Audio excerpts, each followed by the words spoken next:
This segment of Delmarva Life is brought to you by Seniors Helping Seniors.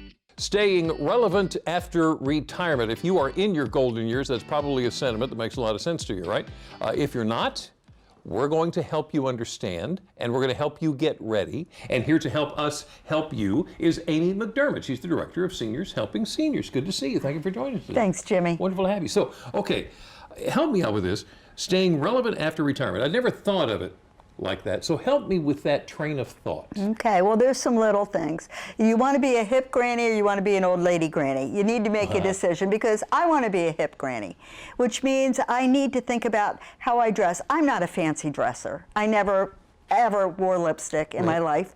But before I go to the grocery store, I take off the shirt I've been mowing the lawn in, and I try to put on a nicer shirt. I try to look a little bit nicer. I try to be a little bit stylish.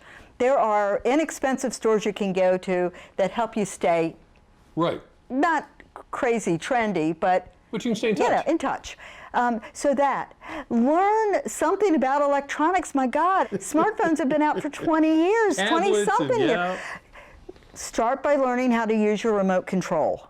Start with that. Good. Yeah. But then try to get into text messaging.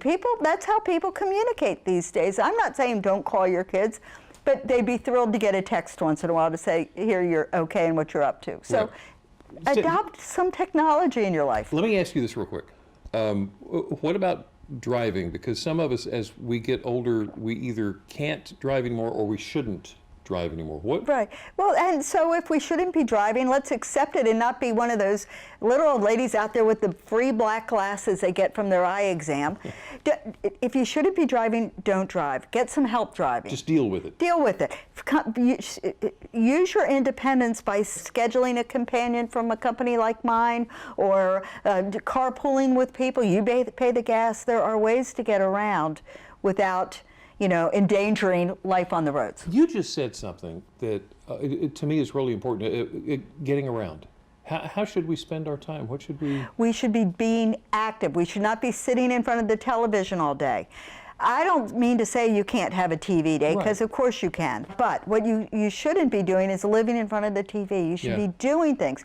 Start a chess club or a mahjong group or a quilting bee or a community meal, potluck dinners. Invite friends, neighbors over for a cup of tea. They'll be thrilled to have a reason to cross the street. Do something to stay active. Keep your community alive and well, because as we age, we're going to be losing the people that we started with. Yeah, and I'm glad you said that, because I'm thinking about this. What if I hit that wall of, gosh, I don't know where to start? I don't know how to do this. I don't know how to do that.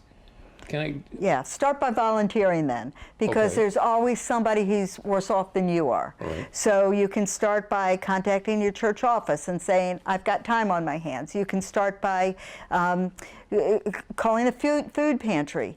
Maybe somebody will pick you up on their way in and you work the same days as they do, or at the library. There's things to do. Come to work for me. I hire senior citizens who are able to drive. You have to be able to drive, because we do visit people and drive them. But do something, engage yourself in the social activity. And if I'm not sure how to do it, it's okay to ask for help. Ask for help. I can find a friend. Remember, there's always somebody else who's worse off than you are. And it might be that you can't go out, but maybe you could write cards to people in the hospital or in nursing homes. Or you can telephone isolated seniors who are truly isolated and worse off than you are. And there's always somebody younger who can show me how to work my tablet. Absolutely, and use that remote control. And this time, write it down. You write it down. Don't let them write it for you. You write it down so it's in your handwriting. That's an excellent point. I know. Let's do it. I'll tell you Granny. Here is the one who helps you get to know how to do what it is you want to know. The Director of Seniors Helping Seniors, Amy McDermott. Thank you so much for talking to us.